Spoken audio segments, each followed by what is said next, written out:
2025年10月23日星期四，散文斷了線的風箏。澳門的符家是老城裏一頁傳奇。符老爺與符老太當年起家，將生意做得風生水起。夜大的宅地卻常空蕩得只如回音。他們為彌補長年在外對獨生女玉晶的虧欠，給了她錦衣玉食，還有一隻幾乎與年幼的她同高的布木偶。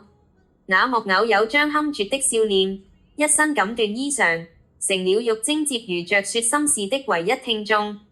照料她的是溫軟的微衣，童年的羨慕是同學眼中她家境的富庶，童年的孤寂是她在這金玉其外中獨自肯逝的荒涼。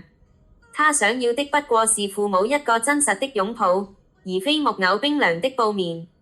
10歲那年，積壓的怨怒如潮決堤，她一把拿起那沉默的夥伴，狠狠地掉在地上，隨即拖着她走入隔壁那間中年滲着樟腦氣味的衣物室去，將她塞進一口厚重的檀木衣箱底層，弄達一聲鎖上，也同時鎖死了自己渴求溫情的童年。往後的歲月，玉晶在感受叢裏叛逃，煙酒與藥物成了她對抗虛無的武器。19歲那年，她在酒吧暗巷，那位葡國青年羅賓的藍眼睛，曾讓她以為是救贖的星光。她如飛蛾撲火般投入，直到身體裏悄然懷着萌發的新生命，這竟然嚇退了那雙虛幻的藍眼睛。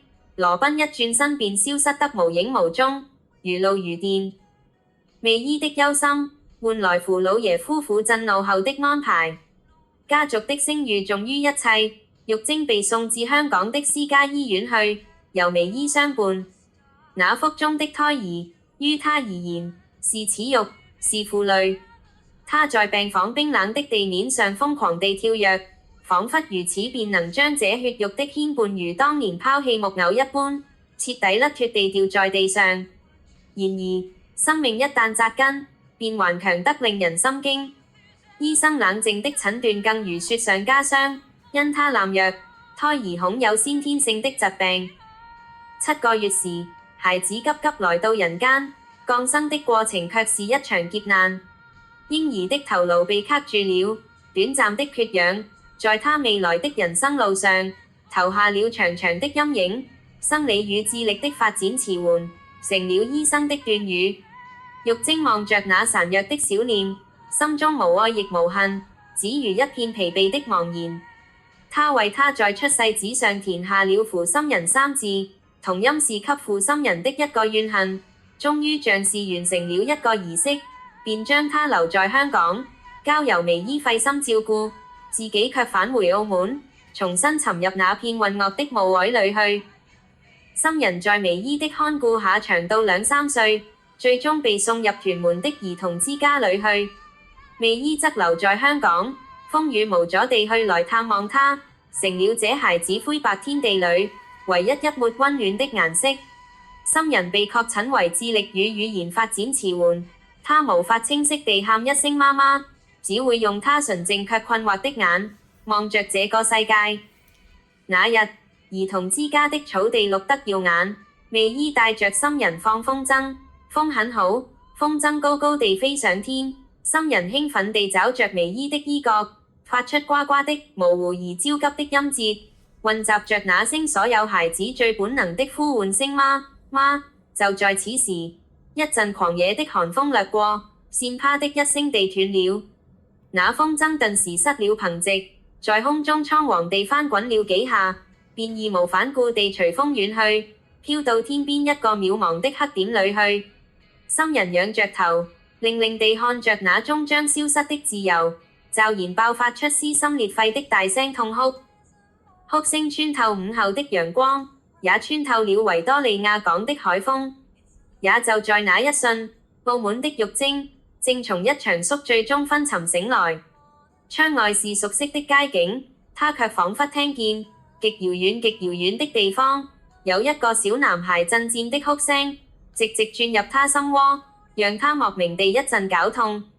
他抬頭，竟見一隻斷了線的風箏，孤零零地在他面前飄蕩而來，並掠過了他的窗口。他突然醒覺起來，走向那間塵封的醫物室，鎖王乾澀地響動，將老與歲月的氣息撲面而來。他打開那口檀木衣箱，在層層織物之下，摸到了那布木偶冰涼的臉。他依舊哼絕地笑着，身上是他童年淚水的痕跡。他將他緊緊摟入懷中，一個念頭如電光石火般炸開，使他突然想起他的兒子心人。我的孩子在哪兒？他發了瘋似的衝出去，訂下最早的一班前往香港的船票。